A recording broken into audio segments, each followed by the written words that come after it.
It began on a bright Saturday morning in a quiet lakeside community. The water shimmered under the sun, reflecting the calm of the neighborhood. Families strolled along the walking paths, anglers cast their lines from the docks, and the local fishing club gathered as they always did. But that peaceful image was quickly interrupted when a woman, known among neighbors for her constant complaints and petty enforcement of rules, spotted something she didn't like. She was part of the homeowners association, and people had nicknamed her a Karen for her entitled manner.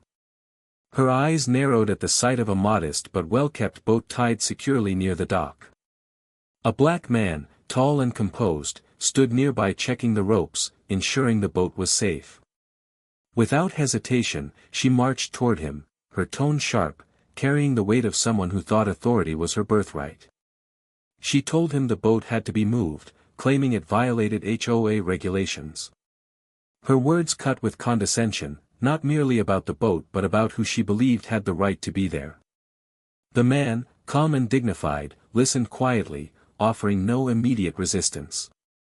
He had seen this kind of behavior before, rules wielded like weapons, meant not to protect the community but to enforce hierarchy.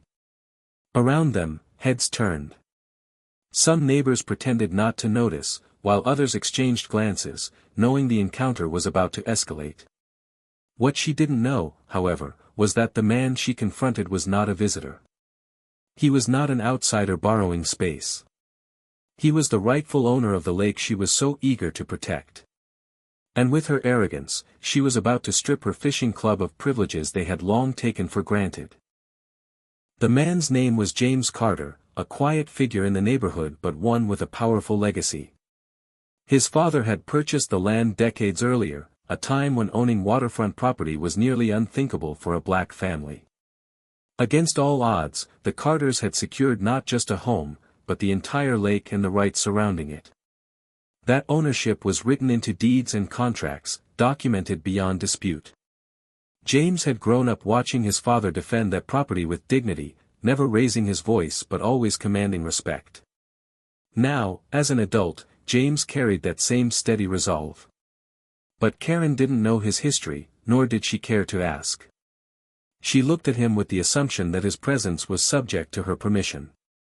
She waved her clipboard, citing imagined bylaws about boat storage, speaking over him as though his voice carried no weight. The fishing club members, many of them her close friends, nodded along in silent support. James allowed her to finish, his expression unreadable, his silence more powerful than any argument.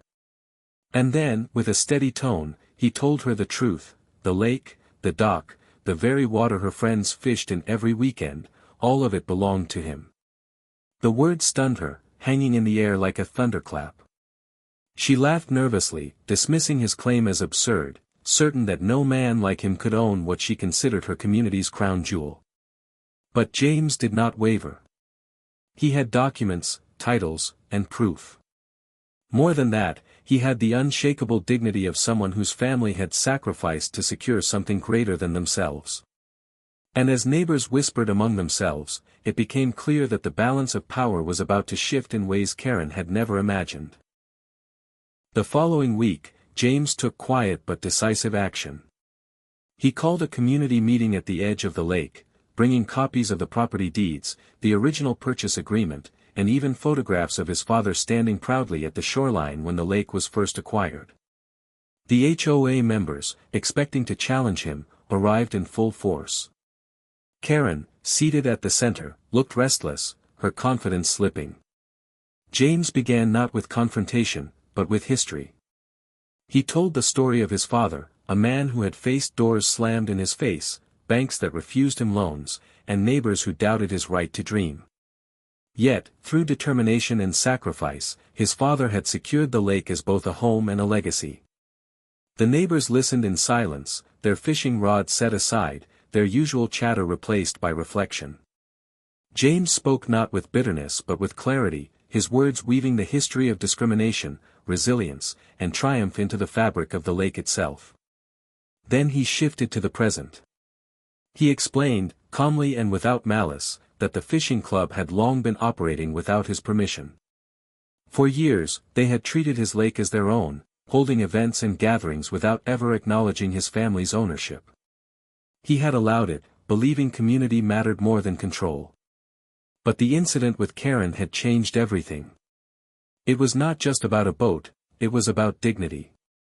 About a neighbor who had tried to strip him of the very rights his family had fought so hard to preserve. His voice grew firm as he announced that effective immediately, the fishing club's access was revoked.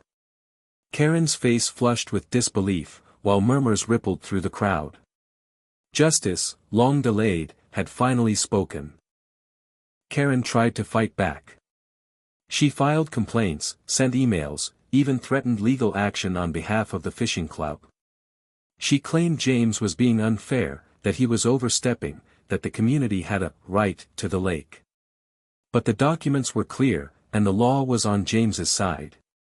The very system she had so often relied on to back her authority now stood firmly against her. Each letter she sent was met with official confirmation: the lake was private property, belonging solely to James Carter. Still, her indignation did not stop. She called emergency meetings, hoping to rally neighbors to her cause. But something unexpected happened. Many of those neighbors, who had once quietly tolerated her behavior, began to turn away. They remembered James's words, his father's history, and the undeniable truth that this was not about a boat at all, it was about respect. Some even approached James privately, offering apologies for their silence over the years. The fishing club dissolved, its gatherings replaced by empty docks and still waters. What once had been a stage for entitlement was now reclaimed by its rightful owner. For James, it was never about revenge. It was about drawing a line that should never have been crossed. He continued to launch his boat, fishing in peace, his presence a reminder that dignity cannot be negotiated. Karen, on the other hand, found herself isolated. The authority she had wielded so carelessly evaporated, leaving her exposed. In her attempt to diminish him, she had elevated his story, forcing the community to confront truths they had long ignored. In the months that followed, the lake became a symbol, not just of ownership, but of resilience. James often sat at the water's edge, reflecting on his father's journey, the sacrifices that had made this possible, and the irony that it took one woman's arrogance to bring that history into the light. For years, his family's legacy had been hidden in plain sight, overlooked by neighbors who assumed power belonged elsewhere. Now, it stood undeniable. The fishing club was gone, but the lake thrived in new ways. Children played along the shore, families gathered with permission, and James chose to open sections of the lake for community use on his own terms. It was not an act of obligation but of generosity, a reminder that true ownership comes with responsibility, not domination. As for Karen, her influence waned. Her voice, once loud and unchallenged, had lost its grip. She had become a cautionary tale in whispers, a lesson in the dangers of entitlement and the blindness of prejudice. But for James, the story was not about her. It was about honoring his family's fight, reclaiming space, and standing in dignity. In the end, the boat remained exactly where he had tied it, rocking gently on the water. It was more than a vessel, it was a symbol of endurance, of justice, of a legacy that could not be erased. And as the sun set over the lake his father had given him, James Carter knew that this was not just about a victory over one woman's arrogance. It was about ensuring that no one, ever again, could question his place on the waters that were rightfully his.